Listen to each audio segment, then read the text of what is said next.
Hey guys, Robert Roscoe Weary here with Innerflame Joe Ilausi. That's how you pronounce it. Alawasi, yeah, almost there. Like most Elawasi. people, everyone gets it wrong the first time anyway. So That's okay, because now everyone will see the interview and just everyone will know how to pronounce it.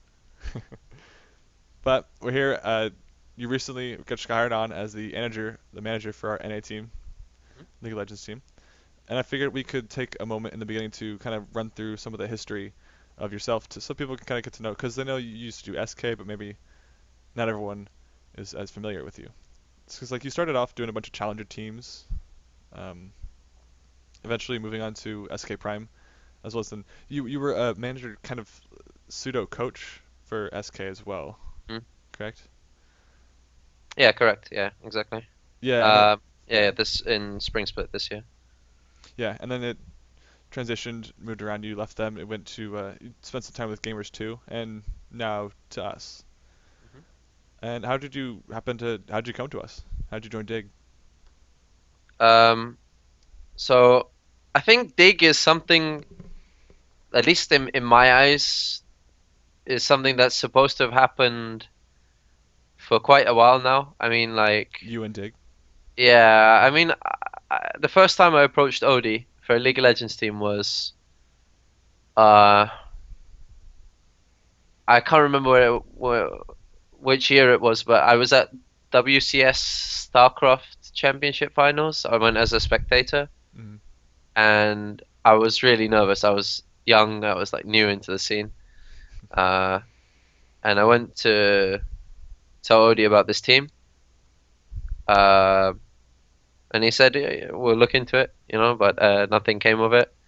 And um, Into a team when yeah, you were. yeah, yeah. I mean, it was my first team as Game Hoppers. We were Oh like yeah, looking, and yeah, so this was years ago. This was like 3, 4 years ago. yeah. Um, but I was just like I was a nervous kid back then, and uh, I wasn't I wasn't as comfortable with doing what I do as now, obviously. Now you just But walked up to Odie and you're confident. You're it's years later. You just said, "Let's make it. Let's do it. Let's." yeah, I mean like so actually I had the opportunity I think to join Dig for the summer split with Dig EU, but I just felt at the time it wasn't the right offer, and Yeah. I was in I just think I was a bit impatient, like to be honest. But like the main thing is now that the right like offer and uh I think now that the right offer has come, I'm finally able to do it, and I don't see myself going anywhere for quite a long time, to be honest. Like like I said, it's just something that I felt was going to happen, like for a long, long time, at least personally. And yeah, I'm super pumped to be here, to be honest. You mean Team Dignitas specifically? You thought might Yeah, happen? yeah, teams Dignitas. I Okay. mean, like I've actually supported like a lot of the teams and players that they've had in different esports, like just as a kind of fan, Yeah. and Yeah. I've always seen the kind of ethos that Odie and all the management here have. Um, and I've always thought to myself, oh, how can I be a good enough manager to work with people like this? Because I don't know that there aren't many orgs out there where the staff care about winning more than anything, rather than making a quick buck. And um, I think that that's the main thing that has always set Dig apart from for me. Like, is that the management have this ethos, and it's very apparent, and um, they really mean it when they tell you about what they're thinking. And yeah, obviously I've known Odie for years, so um, I just think it was just something that was supposed to happen eventually. It just took a bit longer than I personally thought. Yeah. I, I know what you mean when you talk about the ethos and the management. Something that Odie has talked about a lot is that it's the winning, but that's most important through the players, and Mm, because of that, the players are the most important because they, once you do well by them and treat them well as best as you can, that's how you can get to the winning. Yeah. exactly. Yeah. So on to you being manager. Now let's treat this like a job interview. How are you gonna make the team succeed? How are you gonna help them do well this split?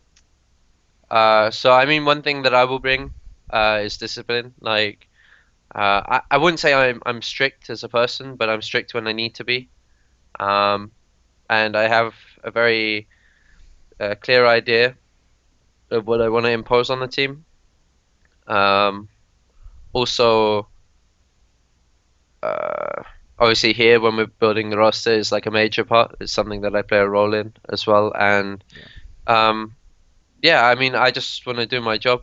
I mean, I do other things as well. I give my players little speeches before their games and stuff. Just like I'm a very passionate person, and um, I think you'll see me like jumping and screaming around when we're winning this split. To be honest. They'll put the cam on you when yeah. Nah. I will go on the coach still, but I don't do it just because the camera's pointing on me. I do it because I'm genuinely excited about winning. Like, uh, I hate losing more than anything, and I love winning more than anything. Yeah, I get quite excited. Good. So it's something that teams need. And you mentioned like the discipline and being strict. Are you talking like along what lines are you speaking? You mean like lifestyle, like their habits, their schedules, their practicing? Yeah. I mean, just what surrounds practice, just making sure that whatever's influencing the player is positive. You know, I'm very approachable as well, so. Um, I'll be there for them in many ways, like with moral support and uh, there's a lot to say, like there's a lot I wouldn't want to say either. Like I'm not gonna say specifically what I'm gonna do to make things Bedtime at 10 p.m. a bit more disciplined, Yeah. but there's something that I bring as something that I've always done and something that I've seen to work. Obviously, since I've had teams which have won in the past, like many teams which have won stuff. And yeah, like I'll be working closely with the staff and the organization, um, making sure I get what I want from my staff, making sure my staff get what they want from me, making sure my players get what they want from me as well. Hmm. So yeah. Yeah. And in your eyes, successful teams in NA, I mean, any region, anything that you can, any particular teams that come to mind, what do good teams do in terms of your sector of the staff? What do good Um, managers do? What in your eyes? I think a good manager has to always be there for his team. Like uh, if someone's like, it's just the small things. Like A, you need to be approachable. B, you need a bit of charisma. Uh, C, you need to not be afraid to discipline your players when you need to. Um, I think they're like the main three things. Obviously, you need to not be a hypocrite, like and do things yourself as well, like which you tell Practice people what not you to do as preach. well. Right, Yeah. exactly. So, um,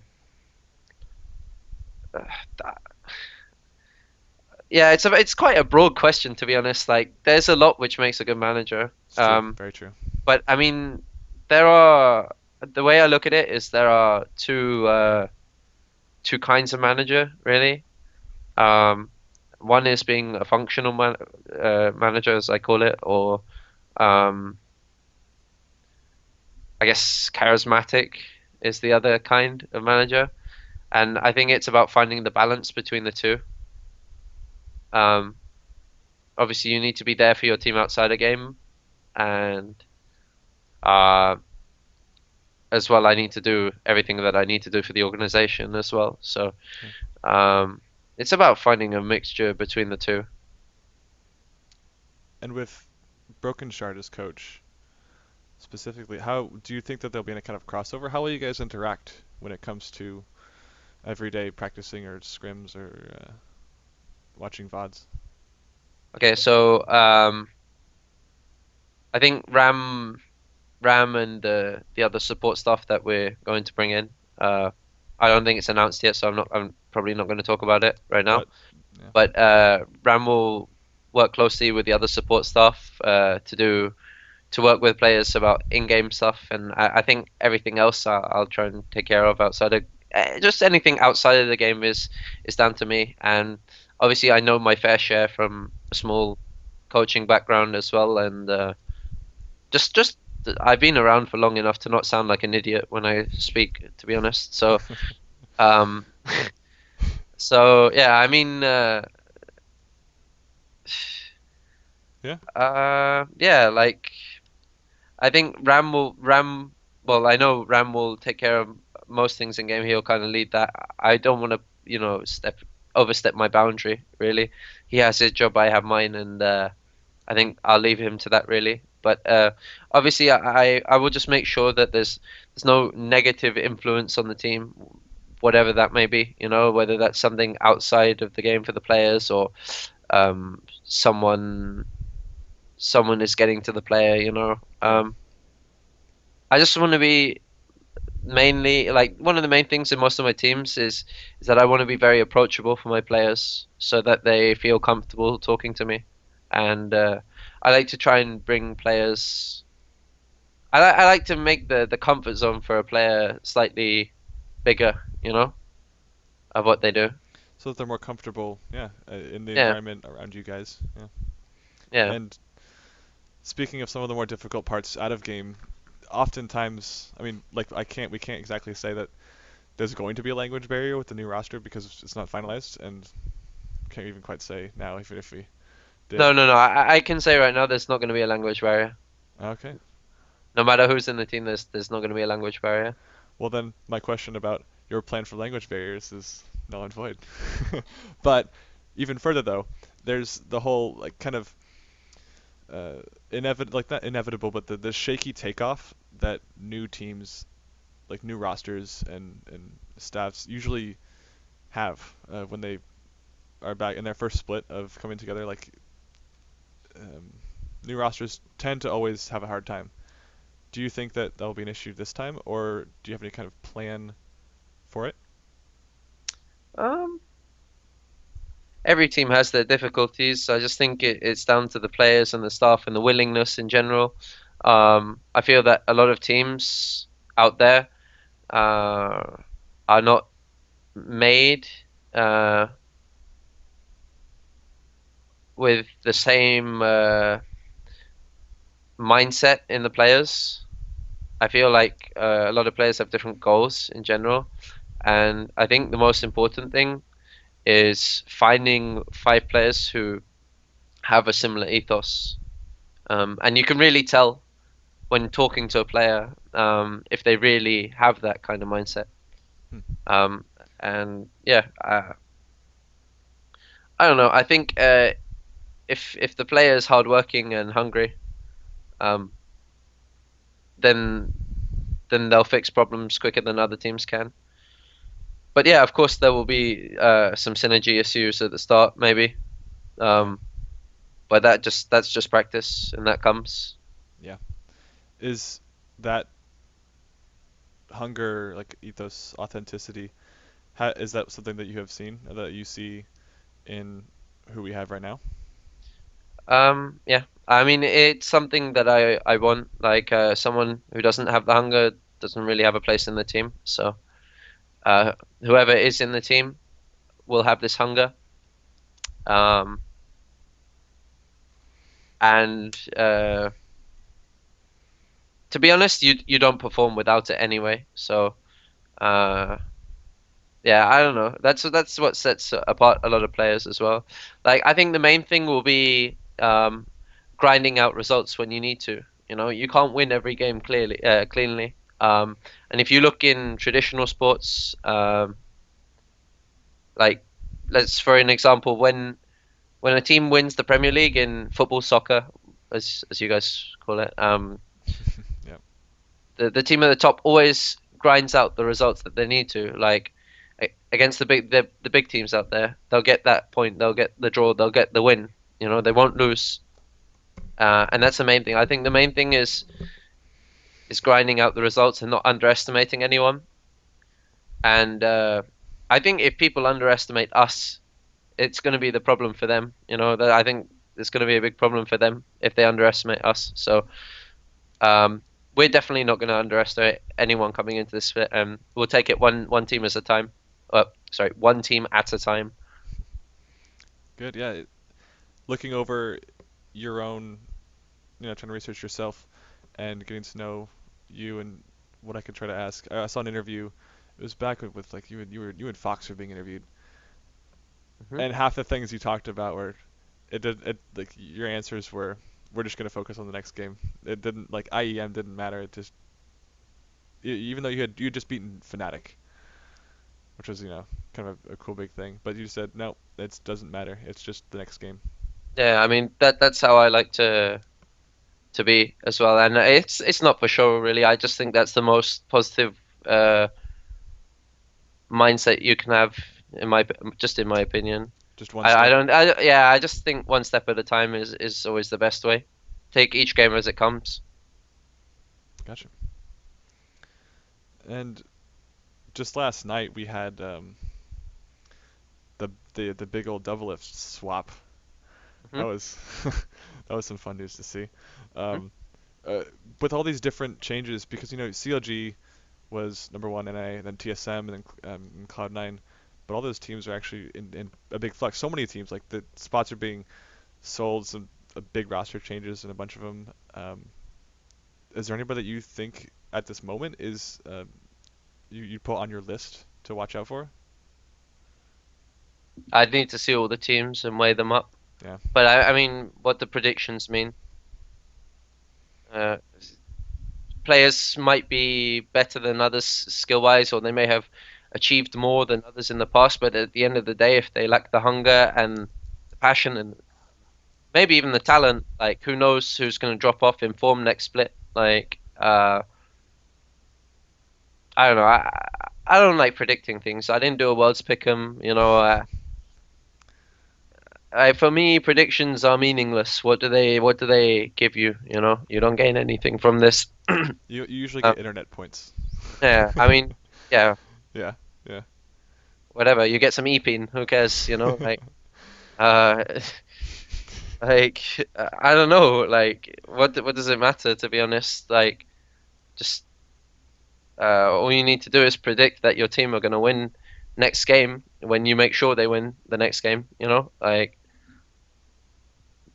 that's all that matters. I don't care so much about other teams. I just care about my own team's success. That's good. Yeah. That's what teams need usually. But so you also you're gonna be living in the house. You're gonna be moving into LA, and Hmm. you've got because you're English, so you've got some big changes coming up. Like we are just talking earlier, you gotta get used to different stuff like time, measurements, temperature. It's just the lingo, really. Like Oh yeah, yeah. that's it. Like Have you been to America before? Like yeah, but yeah. actually, I've only ever been to the East Coast before. Oh Yeah, I don't know if this will be first time in Cali or be a nice fun experience for me. Something yeah. that I've always wanted to do. Um, Growing up as well, like when I was younger, and yeah, I'm really looking forward to it actually. Well, I think one thing that would be odd for me, like, will be that the weather's always nice, apparently. Yeah. It's just always hot. Which is a bit strange for my wardrobe because I come from quite a cold country, so I don't really have I don't have much summery clothing, I guess. So I'm probably gonna have to buy a lot Yeah, of you might. clothes. It's it Yeah. gets pretty warm. All right. Yeah, man. It's a cool place. Cool people too, especially Mhm. within the esports scene. But here at the end of the interview, do you have any like kind of last words or any shout outs you'd like to make? Yeah, like thank you. to the sponsors, and thank you Dignitas for picking me up, for giving me the chance, and believing in me really. I'm gonna do everything I can to make sure this team succeeds. And I will try and get the best out of this team, whatever that is, you know. Um, More than anything, I want to see my players enjoying what they're doing. Um, and winning is fun. So yeah, Yeah. that's it for me really. Like I don't know if I come across arrogant or something, but you know, at the end of the day, all I really care about is how the team does. So yeah, Yeah, man. that's it for me. Looking forward to seeing it. Yeah, Well, thanks for the interview. And thank anyone you. else watching, make sure you can follow us on all our social medias and see you guys coming up in the spring split. Pretty cool plan for you guys today. And in all honesty, whether you are a streamer or just a hardcore gamer in general, which I know a lot of us are,